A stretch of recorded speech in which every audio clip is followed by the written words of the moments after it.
You're listening to After Images, a podcast for cinephiles that takes a deep dive into moving images. Each episode features a special guest who is invited to explore a film of their choice. After Images is hosted by film writers Frank Bouleg and Marisa C. Hayes. Penned by Steven Spielberg and directed by Tobe Hooper, Poltergeist, released in 1982, proved that a suburban American family house can be just as scary as a Gothic English manor, and that television can become a dangerous medium connecting us to otherworldly monsters. Joined by Master of Horror Mick Garris, today's episode explores the Freeling family story set in suburban Cuesta Verde, California. Carol Ann, the youngest child in the family, has a special gift and begins conversing with the television set, famously announcing, "They're here." The ghostly presence transforms the family home into a living hell, continually plagued by a series of paranormal phenomena. Little Carol Ann gets pulled into a portal inside her bedroom closet. A team of parapsychologists comes to the rescue and discovers that the Cuesta Verde housing development was built on a Native American cemetery.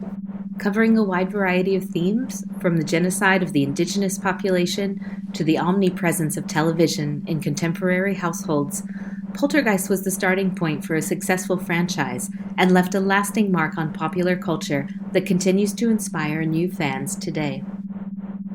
Mick Garris is an American filmmaker, screenwriter, and novelist.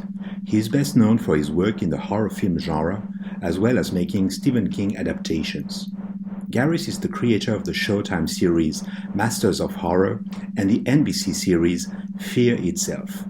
He was also the co-screenwriter and executive producer of Hocus Pocus. Among other films and TV series, he directed Sleepwalkers, The Stand, and Psycho 4. Welcome, Mick Garris, to After Images podcast. We're so delighted to have you here today to discuss Tobe Hooper's 1982 Poltergeist. Well, it's great to be here. Thank you, Frank and Marina. Thanks.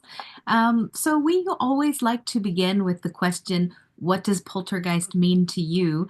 And I know in your case that you actually visited the set multiple times, so you were actually there when the film was being created. So tell us a little bit about why you suggested the film today and what it means to you all these years later.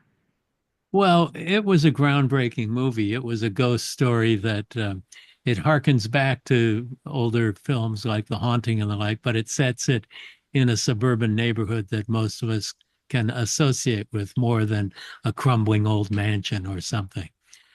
And my personal connection to it was that I was hired to do specialized genre publicity for it, which was something I'd done on E.T. and The Thing and Videodrome and The Howling and things like that. So I had known Steven Spielberg. He'd been a guest on my Z Channel interview show. And I met Tobe Hooper on the set of Poltergeist. And it turned out, came up to me and said he was a fan of my interview show. And it's like, no, wait a minute. I'm a fan of yours. And it began a lifelong friendship. So Poltergeist feels really personal to me. And having known both men as who are involved in the controversy of who made Poltergeist, I have perhaps a little bit different perspective than most people do.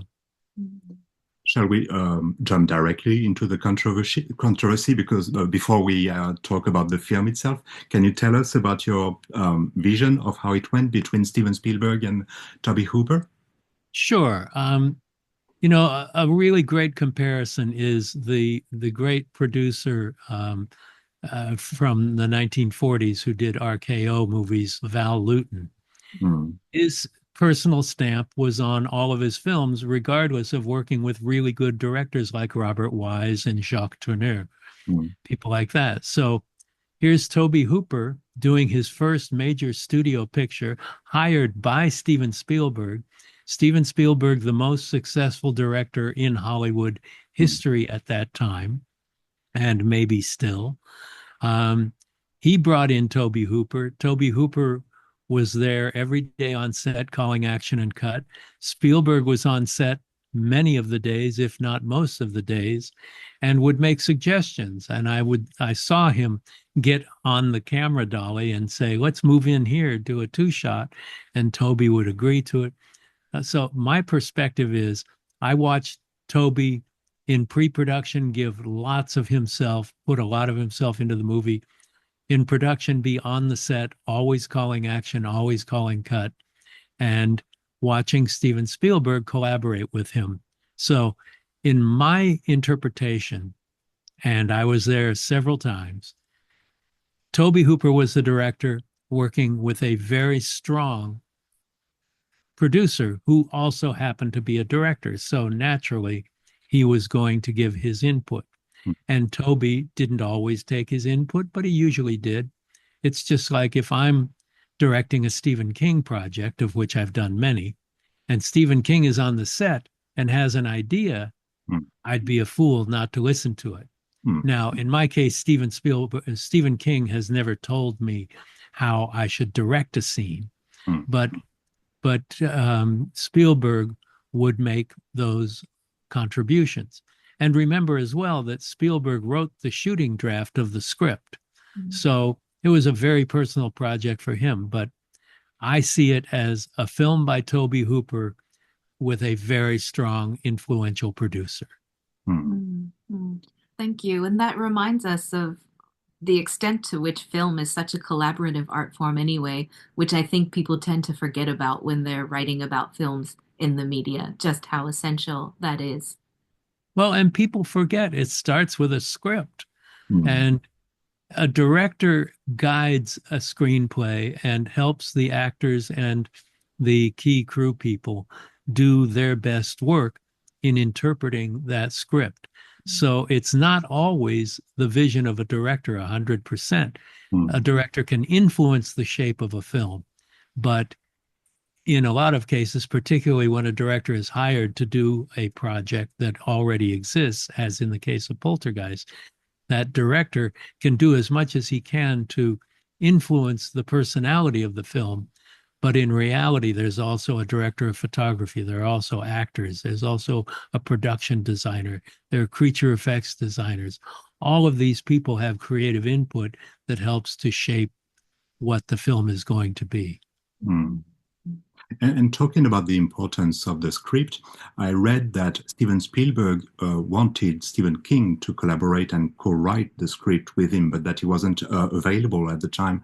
Do you have more information about this? Well, I know that that is true, that King had been asked to do a draft of the script, but wasn't able to do that. But it was originally written by Mark Victor and Michael Grace, and they did a few drafts.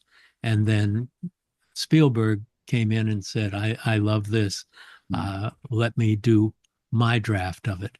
And that's why I think he's also credited with screenplay. I'm not positive about that, but I think he is.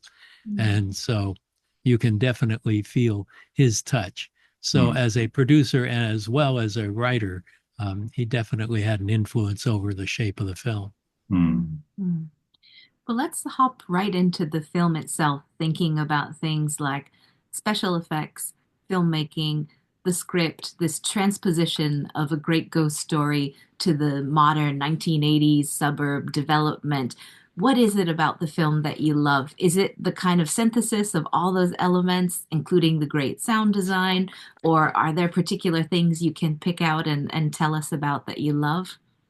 Well, I mean, there's everything about it. The cast is so well assembled. They're so great. They're so believable. They're so real. And I was brought up in the San Fernando Valley. So it's a little more upscale than the neighborhood that I was brought up in, but it was very familiar to me. I knew those people. I knew those neighborhoods where all of those houses looked alike in the development number 5 and all of those things. My neighborhood was one of those World War II neighborhoods that were built up during the 40s for under the GI Bill, where there was government assistance for people who had been in the service. My father had been in the Navy, and so there were all of these veterans who were living in these cracker box houses that were all very much alike, but it was a sweet and sane neighborhood, and it felt very safe. And so to take all of these tropes, some of which are absolutely unbelievable in the truest sense, and to put them in the most natural, the most believable, the most relatable neighborhood was really powerful for me. And they weren't just ghosts, they were monsters. So it went beyond what the haunting was. It was not genteel in its presentation.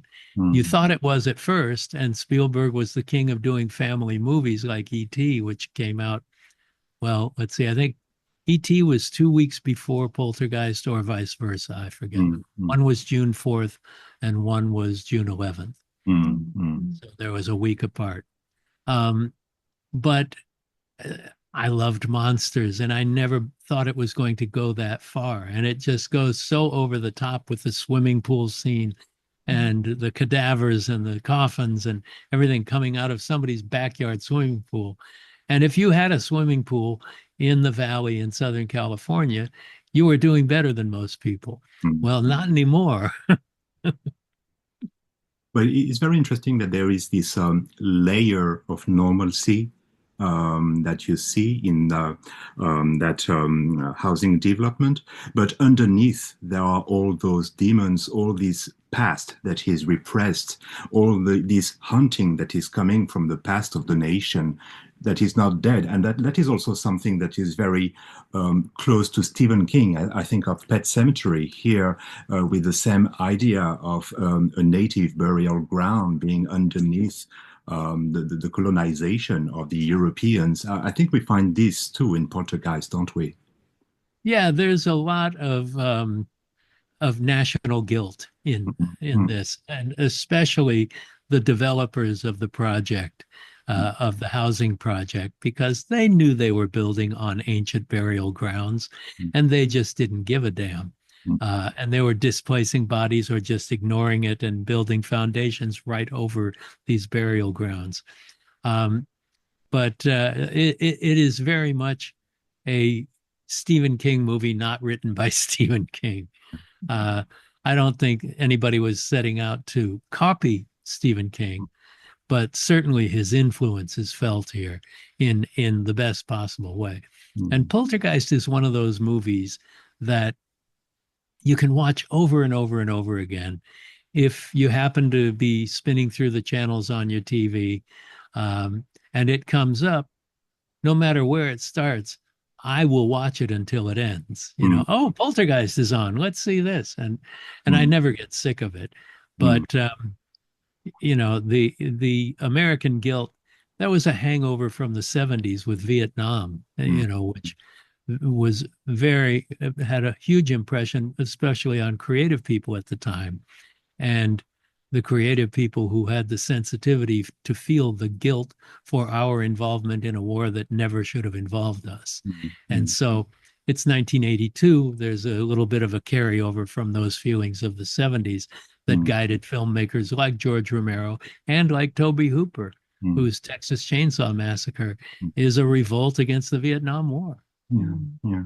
I mean, this is something I was telling Marissa before the show. I was thinking about the career of Tobe Hooper and about the fact that, to me anyway, Texas Chainsaw Massacre is almost like the requiem for the 1960s and 70s. It's the end of the flower power. It's the end of the utopia that was alive in the United States at this moment, whereas Poltergeist feels very much like the beginning of a new era, the beginning of the Reagan era, the beginning of neoliberalism.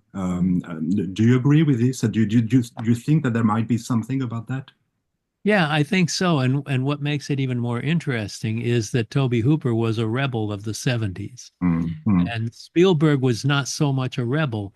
He was more in the mainstream in his beginnings, even though he was also involved in rebellious storytelling with things like Duel and Sugarland Express. But Tobe was very much a rebel and a hippie who made very aggressive movies. mm, And here he is making a film for the giant studio system, making a movie with the man, you mm, know. And by that, I don't mean Spielberg, I mean Hollywood. I mean, MGM at mm, that time, which was barely a studio at that time. And it was heading for complete disarray. mm, Mm. But he was working within the studio system and not really being allowed to be 100% the rebel that he was, mm, and yet seeing the artistry of some of a rebellious filmmaker like Tobe working within the system with union crew and with the hours that had to be done. And no, you can't plug that in. That's an electrician's job. No, you can't cross the line of doing makeups and all of that was fascinating to watch. mm, mm, Mm. I'm thinking back to this time because as someone who was born in 1980, even though Poltergeist came out in 82, it completely haunted my childhood with the subsequent Really. films that came out. And I just have such strong memories of that image everywhere of little Heather O'Rourke in front of the television with her Yeah. hand planted against it, the back of her head with the long hair and that static on the screen. Oh, And it's an iconic image, mm, Marisa. it is. It really is. And I also recall the kind of panic that there was surrounding television, the kind of demonizing that you would get at that moment in time regarding the television. So I was curious what you thought about the use of electronic devices in the film and especially the role of the television. Well, television was everybody's babysitter, mm, especially at that time. Television was kind of at its peak. You could get millions of people would all be watching the same show as opposed to now when you just stream whatever you want whenever you want it. So there's no coffee table effect where you're around the water station at mm, work talking about what everybody saw last night. That doesn't happen anymore. mm, But it was communal. And in fact, the opening titles to the Amazing Stories series that I worked on with Spielberg and with Tobe, by the way, it shows the telling stories around the campfire morphing into telling stories on a TV, and the whole family is around the TV watching the TV. And that was very much what television was. It was incredibly important. It still is to a certain extent, but now there are so many different platforms through which we attain our media, our entertainment, our news, our culture, that it's not like it was in the 80s when it was more powerful. Now, how old were you when you saw it, Marisa? I don't actually remember when I watched the film. I think it was one of those things where older siblings of friends, it would be something on in the background and I'd hear that scary music and take a peek and kind of see some of those iconic images from the film. So I feel like it's something that came to me in bits and pieces over the years. Right, you never saw it in one fell swoop in one Right. sitting. How about you, Frank? How old were you when you saw it? Yes, I was in my teens when I saw it. I'm a bit older than Marissa. I was born in 1973, so I probably saw it by the late 80s, like 5, 6 years after it was released.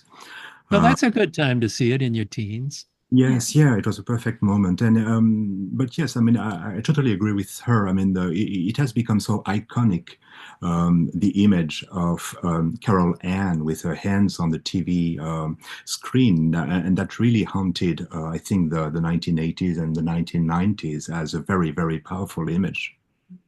Yeah, it was fascinating to have those two movies come out within a week of each other, Mm, and both of them become such successes. Obviously, E.T. became the most successful film of all time, but mm, Poltergeist was hugely successful as well. mm, And both of them to come from producer slash director Steven Spielberg, mm, uh, mm, what an amazing 1-2 punch. mm, And we, everybody who saw them in their youth, mm, remember them in their adulthood, and they mm, still mm. maintain that power. And that's the power that Steven Spielberg often brought with his projects is once seen, never forgotten. Mm. I would possibly add another film to that list, and that is The Shining. And I know that you have shot a version of The Shining, and I think that there are a lot of similarities between Poltergeist and The Shining, with a very central child at the heart of the story, and the Yeah, house, the hotel, that are haunted places that are of the utmost importance, and which are somehow built according, I would say, on a non-Euclidean geometry of sorts. I mean, it doesn't always make sense how things are connected in those right. places. No, Um, that's a very good point because children at the heart of a story, they're supposed to be protected. mm, And to have children in situations where it's impossible to protect them, mm, the guilt of parenthood, particularly Jack Torrance, mm, in a drunken rage, he breaks his little boy's arm. mm, mm, And the potency of that and the guilt that's already on his back, and now he's got to protect him against supernatural forces.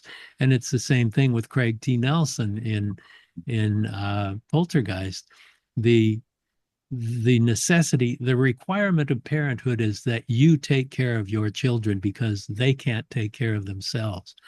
And when it comes to the supernatural, that's beyond the powers of most mortal human beings mm, mm, to be able to fulfill. And and I think that's one of the reasons these movies were both really popular with young people. When The Shining came out, the reviews were terrible, but those were adults. mm, But people, even though it was an R-rated movie, kids got to see it and they really embraced it and they identified with little Danny Torrance. Yeah. mm, mm. And once again, it's another Stephen King story. So I think that Stephen King really was instrumental in all this uh, focus on children and their personal stories at that moment in time, wasn't he? Yeah, I definitely think so. I mean, you read the story of The Body that became the movie Stand By Me, and Graveyard Shift is filled with stories with young people, and the movie certainly is. And uh, Sleepwalkers was teenagers, um, but King really knows how to write characters. He can write women in the first person. He can write kids in the first person. He's such a talented writer and so gifted in slipping into other people's minds and bodies that his influence is still felt like that, even though most of his work these days is very much about adults. Um, I don't think he'll ever lose that ability to take on other personalities, unlike his own. Well, his Holly books are all in the first person of a female, or at least the perspective of a female, and he's so good at it. And speaking of sensitivities in terms of family and the role of children, what do you recall from your time on set? What can you tell us perhaps about Hooper's directing style and how he worked with the excellent cast of Poltergeist? Well, he was really good with kids, and I didn't see that much of the interaction. One thing you learn about making movies is how much filmmaking takes place off the set. Mm. All of the preparation, the conversations with the actors and the like, but especially with kids, there's certainly more interaction on the set. And I didn't see a whole lot of that, but what I saw of it was very sensitive.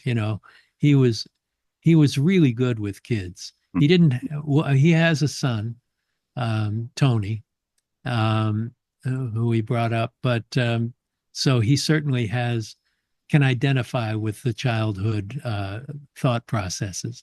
But I must admit, I did not see a whole lot of interaction between them. Mm. But it's interesting that he was good with children, because when I think about the Texas Chainsaw Massacre, I mean, this is not the first thing that comes to my mind, having a good relationship with children. So it's very interesting to know that. And I was really wondering about that, about the ability of someone who had shot the Texas Chainsaw Massacre to direct a movie where children are such a central part of the story. Well, and Texas Chainsaw Massacre was so difficult to make. Mhm. And I think Tobe, if he were here today, would be the first one to say that he probably was not very nice to his crew. Mm, You know, it was brutalized. The temperatures were into the hundreds. mm, It was really nasty. The locations were next to impossible. And everything they did was difficult to do. Inside the locations was hot and smelly, and all these animal corpses and the stink of that. And everyone was covered with sweat and grime, and it was not an easy movie to make. But here you're in a nice big air conditioned studio. Your hours are controlled, even though your hours are long on any movie. If you're working on a union film on a studio lot, it's a lot more comfortable. You have more people covering more responsibilities. You have school for the kids every so many hours. They can work so long before they have to go into the schoolroom and do their work. So they're very protected, and everybody is protected. There are safety regulations. Before every day's work, the first assistant director gathers the crew on the set and gives a safety meeting. mm, So it's completely different circumstances. And Tobe was a teddy bear. When I met Tobe in 1982, he couldn't have been sweeter or more kind. And I know that the people from the first Texas Chainsaw Massacre had a lot of trouble because it was so difficult. But everyone who worked with him on the second Texas Chainsaw Massacre loves him. mm, So it's an interesting maturation mm, of an artist, mm, somebody who had to be rough with the people in order to make the masterpiece that he made, mm, and became a guy who didn't have to work that hard. I mean, he worked that hard, but under much more pleasant conditions. mm, mm. And in terms of your time on set, well, I should say you mentioned that you like to revisit the film whenever it's on. I'm just curious, how does your experience of watching the film Poltergeist today, are there things that you notice that maybe you didn't notice when you were first visiting the set and you say, oh, this is really amazing? Or does it confirm things that you had observed while you were there? I'm just curious to see how your relationship with the film evolved over time. What's interesting? What's interesting about Poltergeist is even though I was there and saw outside of the frame, when I'm watching the movie, I get so engaged in it that I don't think about that part. And that's the dream. As Mm, a filmmaker, you want people to not think about what's outside the frame. You mm, know, one of the things I watched was them setting up all of the corpses in the swimming pool and the mud coming out of that. And it's so, if you allow yourself to think about that, all you can think about is how slow mm, and tedious, and one shot and then another shot and mm, then another shot. And second unit is handling most of that. And when it comes time to bring in the actors, then Toby's there. But the tedium of making a genre film because of all of the moving parts, making a drama, making a comedy is completely different because there's not a lot of mechanics involved. mm, Making a horror movie, there are different tools that you have to put into play.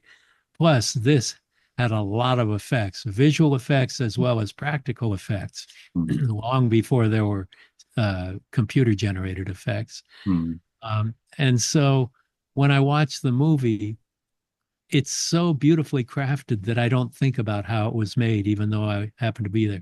When there's a scene on that I was at when they were shooting it, I'll remember that, but it mm, won't take me out of it. Mm, mm, mm. Yeah, best sign of success ever for a film. Yeah. One thing I really remember though is every time we see everything being sucked into the closet, uh-huh, Mhm. uh, I remember the technician showing me um, how they did that. And, you know, it's a big room on a gimbal. mhm, So it turns, the camera stays locked to the floor, and mm, the room is tilted up. So everything falls toward the camera and the closet. And mm, it's a big, expensive way to do something very effectively without any visual effects involved at all. And it worked great. mm. Mm. You got to maintain your balance if you're an actor in that room, though. Yeah. But this closet is very interesting Mm. for the story itself. It really is the center of the haunting. It is like recently we discussed. I don't know if you're familiar with the British TV program Ghost Watch. Oh, Um, I love it. Yeah, Stephen Volk, who wrote it, is a friend of mine. Yeah, Yeah.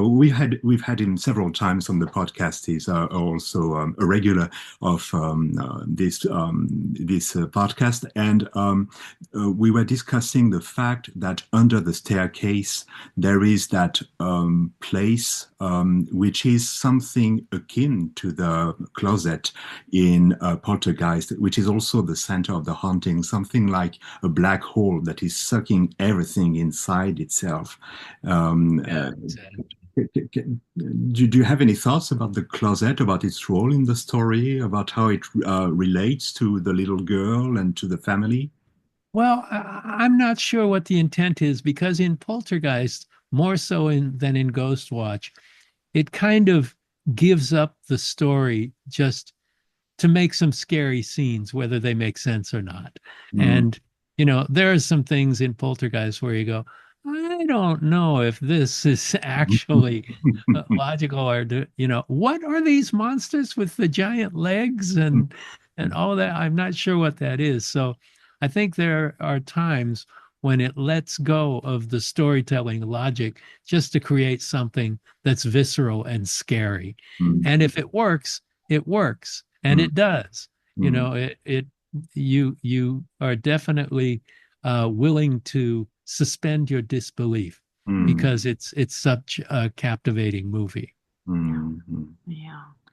And gosh, those lighting effects in the closet, I still marvel at those and the techniques involved. I mean, I don't have the knowledge to really dissect specifically how things were done, but just in terms of visual impact, for me, that scene is incredible. Oh, it's just great. They really shot it beautifully. Mm. Everybody's input from the director of photography to Steven Spielberg to Tobe Hooper. I mean, they were all on the same page. They were all making the same movie. Mm. And all of them contributed to it. And Toby was the guy who wore the hat, you know, Mm. although Stephen always wore hats too. So caps. Yeah. And have you seen Poltergeist 2 and 3 as well? I have seen them, but only when they came out, and I haven't seen them since. Mm. They just don't seem like they were made by the same people because they weren't. I mean, Victor and Grace, of course, did write Poltergeist 2, um, but it doesn't feel like a Spielberg or a Hooper movie. Mm. Mm. Mm. What have you seen it? No, we've seen Yeah. the two of them. It's true that they feel very different. Mm. Each one has a specific mood. Mm. I think they are interesting also for various reasons, but they don't have the same impact as the one directed by Tobe Hooper for sure. Yeah. Mm. Yeah. The third one is really going out on a limb. That definitely. It's true. It's true. At least the second one builds a bit on the mythology. I think it had a mood, so I was okay with the second one, but by the third one, I was really feeling like, oh yeah, okay, excuse for the fact that the actors who played the parents didn't want to come back, and everybody's kind of dispersing left and right. Well, it's interesting. That was the last, Poltergeist was the last Spielberg production that he was not an owner of. Mm. And so MGM owned it and they controlled the sequel rights. Mm. And so Spielberg was not involved. Mm. Mm. Whereas with E.T., that was the first one that Amblin Entertainment owned it. Mm. Mm. Mm. So, Universal had some ownership rights as well. But Spielberg controlled that and everything to come afterwards. So Mm. whatever sequels were made, he had no control over the sequels to Jaws. He had Mm. no control over the sequels to Poltergeist, Mm. or if there were to be a 1941 sequel, which was also highly unlikely. Mm. But Poltergeist, and he made a point of it. He told me that was the last one that I can't control what happens afterwards. That he was actually a producer for hire on that one. Okay. Would you say that this is your favorite film of Tobe Hooper, or is there another one in his filmography that you would rank above Poltergeist? My favorite Tobe Hooper film is Texas Chainsaw Massacre 2. Ah. Yeah, which is a very eccentric choice, but I just love how funny it is and how uncensored it is and how crazy it is. And I remember telling Tobe, out of all your movies, and I love them all, I think my favorite is Texas Chainsaw Massacre 2. And he said, Mick, I agree with you. No, in a sense, it's very similar to Gremlins 2. That Yes, is bigger and better. taking the mythology and totally turning it around and playing with it like with a toy. Absolutely. And Gremlins 2 is so much bigger than the first Gremlins and so much more ambitious because he was allowed to be. But Chainsaw Massacre 2 was not successful. It was not well received. I'm not sure what the reviews were like, but I loved it from the first time I saw it. It was so extreme in its humor. People talk about black humor, and I always use the term red humor for this one because it's so fucking bloody. It is just so filled with gore and hilariousness, how something that gory can be that funny is shocking to me. But it's also visually arresting. And the performances and Caroline Williams and Bill Moseley and everybody in it and Dennis Hopper, it's so crazy. And Kit Carson's script is, completely nuts, and he'd never written a genre film before. Obviously, the hand of Tobe Hooper is very, very well felt on this material. Well, this makes me feel like watching it again. Yeah, you should. You should. There's a lot of screaming in it, so if you've got the volume up high, put the kids to bed. If Poltergeist was shot today, do you think it would function as well as in the 1980s? Do you think that, what would need to be changed perhaps to function in nowadays? I've got the feeling that television is not exactly what it used to be in the 1980s. Do you think the script would have adapted? I'm not big on revisiting movies and remaking them. Because if somebody, this was remade in 2015 or so? And I never saw the remake because I heard not very good things about it. And the original has such a big place in my heart. But today, it would be made with CG effects and even, the best CG effects, you can't even tell they're CG. Yes. But most CG effects feel like video games. They don't have the weight of reality. They don't, latex may look like rubber sometimes, but sometimes it looks perfect. And actors are acting against it and with it and interacting with it in ways that when they're dealing with CG monsters, it's basically a green tennis ball on a mic stand. Okay, imagine this is a big scary monster. And you're right, media is so scattered, but I think you could still tell a great story set in suburban America, a great ghost story in which these creatures of our guilty past are released upon a family. I think you could still do that, and people are still trying to do it these days. But don't make it Poltergeist. Poltergeist is Poltergeist and should be left on its own because it still works great today with an audience. If it were re-released today, I'll bet that it could get a great audience. And they'd love it. Totally agree.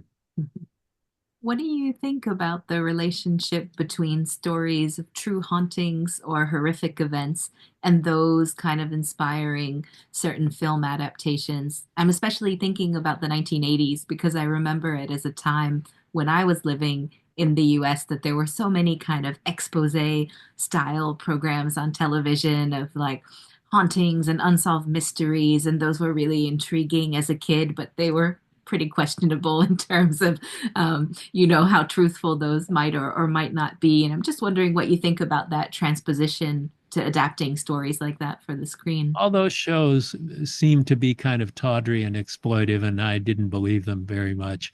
Yeah. If a good story is being told, I don't care if it's a true story or not.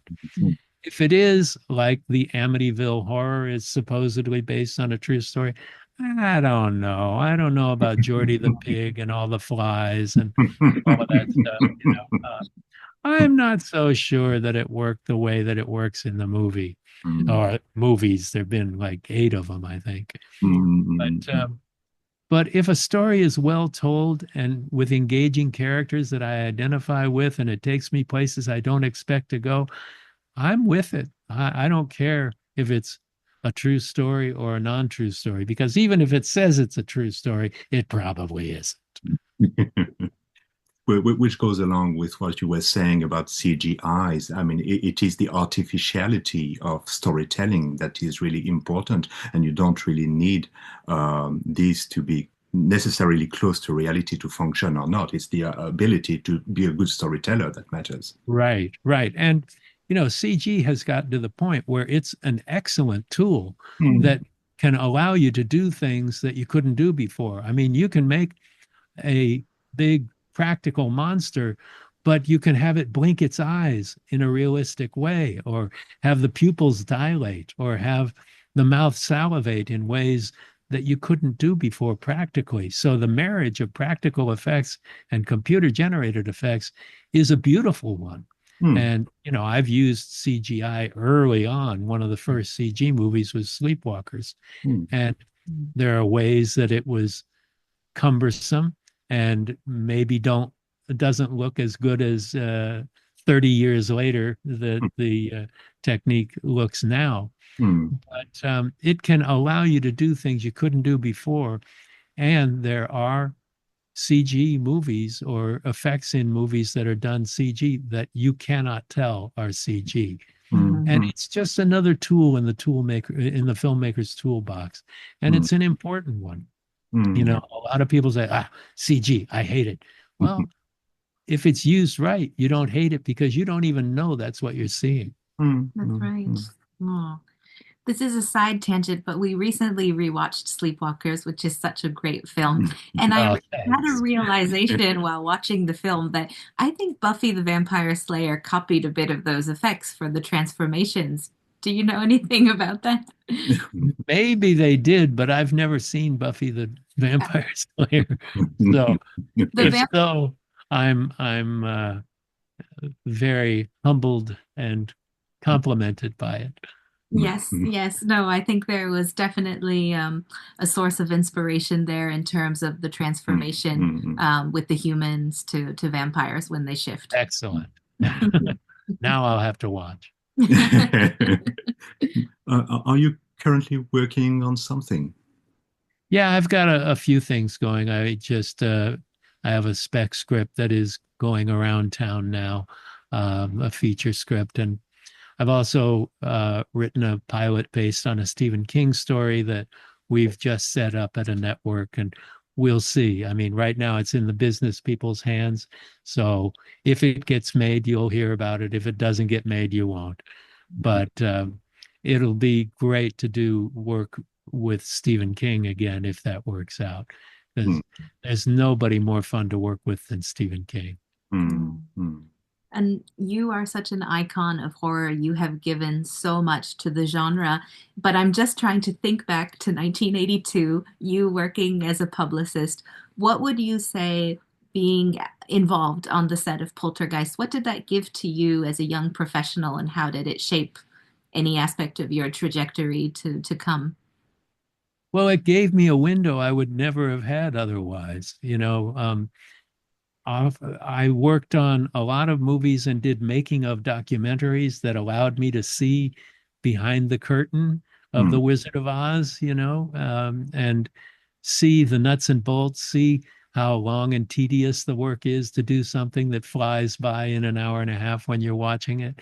mm, But in this particular case, being able to be on the set of a very controversial movie about how it was made and to actually see Tobe Hooper in action and Steven Spielberg in action. And by the way, when in that face in the mirror, when he's ripping his face off, those are Steven Spielberg's hands doing that. okay. And so watching that, I mean, things like that, it just allowed me to see something that became history. Mm, Not everything. I mean, I've been lucky enough to be around a lot of very important movies and mm, be that little Forrest Gump in the back corner of the picture, the Zelig of horror, as I like to say, the unimportant guy that's out of focus in the back of the picture of the very famous people doing what they're doing. mm, And just knowing that I've been able to look through a very special private window mm, is something I appreciate every day. I mean, I'm grateful every day for the professional and the personal life that I've been allowed to live. mm. And talking about very important movies, I don't know if you can see Marissa's T-shirt, but she has Ah, always been a big fan of this film. And when I told her that you were coming on the podcast, she was jumping up and down. oh, what's Hocus Pocus? What's that about? I think there's some witches in it or something. It's a defining film for my generation. It's kind of amazing how females, and not just your generation, but even 6-year-olds today, you go out on Halloween and there's little girls dressed as the Sanderson sisters. And Mm, to have been a part of something that has become iconic around the world mm, mm, is humbling, and yet it's exciting, it's thrilling. Not many people get to make creations that everybody knows about, and not just knows about but loves. mm, mm, And that's something that I made a joke at a convention. David Kirshner, who came up with the original idea as a story he told his children, a bedtime story.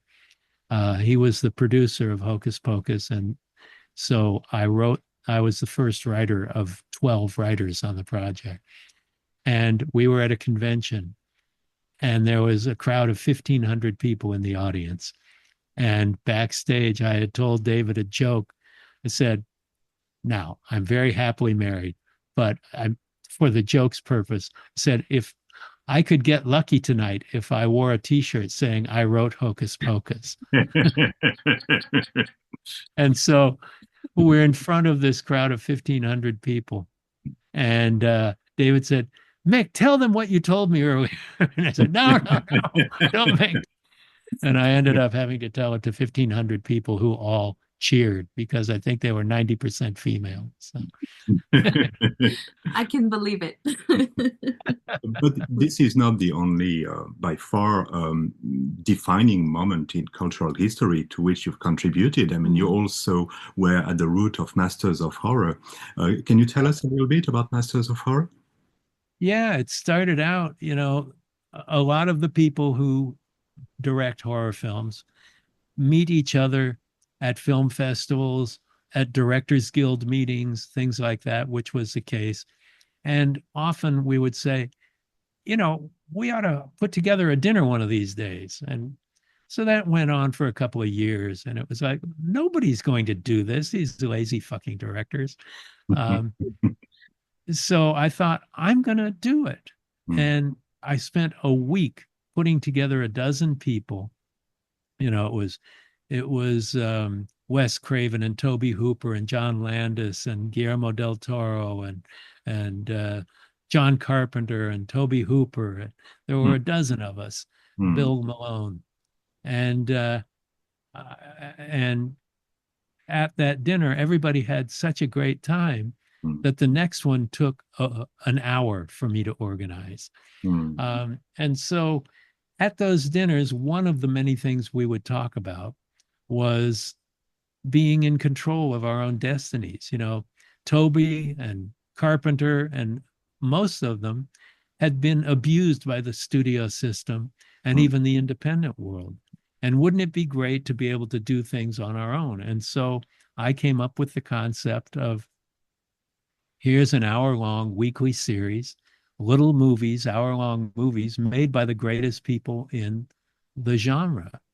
And we pitched it to 3 places, and the pitch was you can have these guys, but you can't get in their way. So, you know, you can give notes, but they may well ignore them and probably will. And give them, there's not a lot of time, not a lot of money, but complete creative freedom, which nobody gives you. And so we pitched it to 3 companies. Anchor Bay was the first one. They said, how much and when can we start? And we were off running that day. And even though it ran on Showtime, it would have been made even without that. But Anchor Bay took it to Showtime, who were not looking for any series. And they saw the value of it and said, yeah, we would love that. Their financial commitment was very small. It was 10% an episode. So we told them, you're not paying enough to have any control over this. We're making it, you're just licensing it. And we were able to give the keys of the kingdom to the keys to the asylum to the inmates. Everybody was able to do it. And so we were able to give some great filmmakers an opportunity to be unfettered in their creative endeavors, fettered only by time and money. So, but these guys have great imaginations that allowed them to do really high quality work at a very low budget, which almost all of them had done before they were doing studio movies. So it was one of the proudest moments of my career was that I was able to bring all these. I produced movies by John Carpenter and Tobe Hooper and Takashi Miike and Stuart Gordon and all of these wonderful. Yeah, Dario Argento. Yeah. Yeah, it was such a great gift to the horror community. I can remember when we were waiting for new episodes and every week getting so excited to see who would be the next director involved in the project. It was just an incredible gift that keeps on giving because we have the physical media now, and yeah. That makes me so happy. It was such a glorious experiment that really worked out great. And what is your relationship with television, globally speaking, in relationship to cinema? Do you direct films differently, apart from the constraints from the studio? Or well, these days there are so many big screens in people's homes. I have an 86-inch television in my home. You've got surround sound at home, and even when I was doing television for a 4:3 screen, doing The Stand and doing The Shining and doing things like that, I didn't watch series television very much. I loved movies. And I didn't think you had to do close-ups and master shots to make a movie for television. So The Stand, if you look at it, and you know, for the first time last year, I saw it on the big screen. For its 30th anniversary, Paramount made up a DCP, and the American Cinematheque showed it on the big screen in 4:3, but on the big screen. And it was like, wow, this really looks like a movie. I guess this worked the way I intended it to. And I think people watch movies on television. So what's the difference? So I don't think there's a different way other than back in the day when we were making movies for television that had commercial breaks, you would have to figure out where your act would end and how to start the next act without deflating the energy of the project. So that was a big issue when King was writing The Stand and we were planning how it would be structured.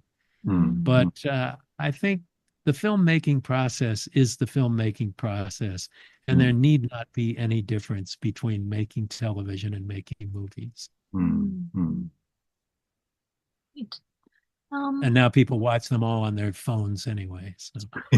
It's true.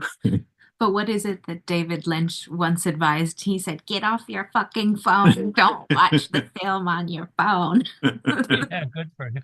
And then David Cronenberg embraces it. He says, "Yeah, I'm watching Lawrence of Arabia on my Apple Watch right now." So, Wow.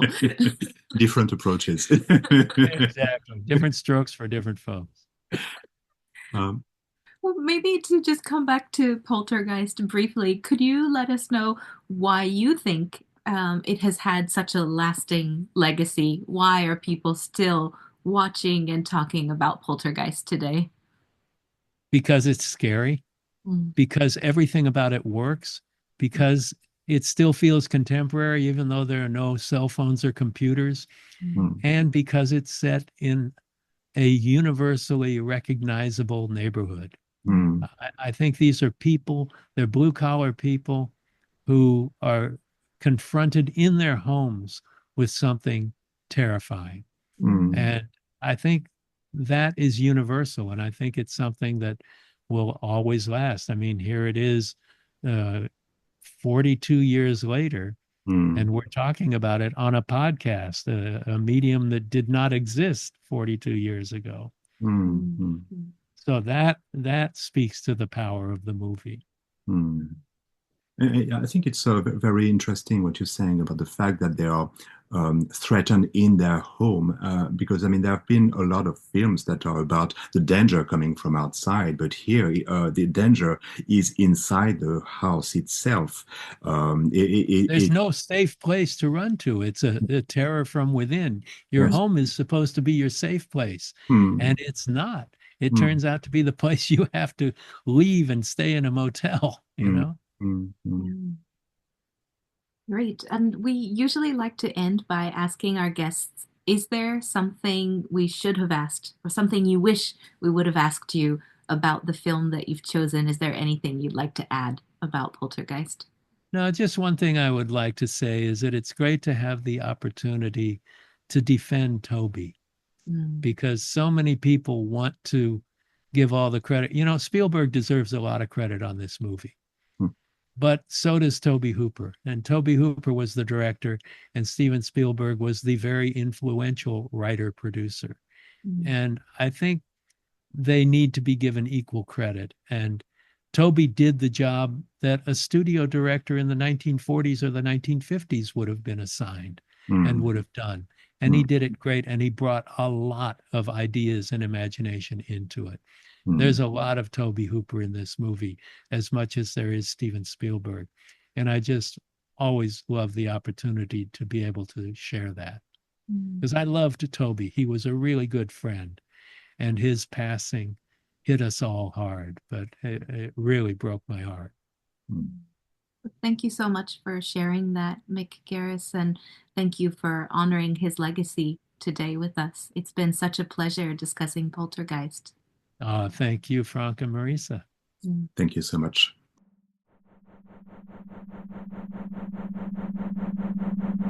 Thank you for listening to After Images. Please subscribe on your favorite podcast app and follow After Images podcast on social media.